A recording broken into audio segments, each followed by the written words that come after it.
তুমি কি জানো, একটা ছোট উপকারও তোমার জীবন বদলে দিতে পারে?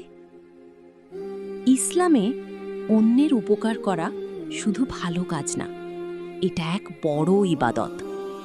কারো কষ্টে পাশে দাঁড়ানো, ক্ষুধার্তকে খাবার দেওয়া, অথবা শুধু একটা হাসি উপহার দেওয়া, এই সবই হলো নেক আমল।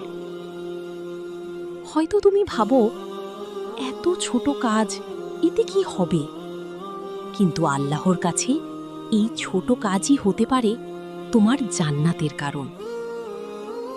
মনে রেখো, তুমি যত মানুষের উপকার করবে, আল্লাহ ততই তোমার উপকার করবেন।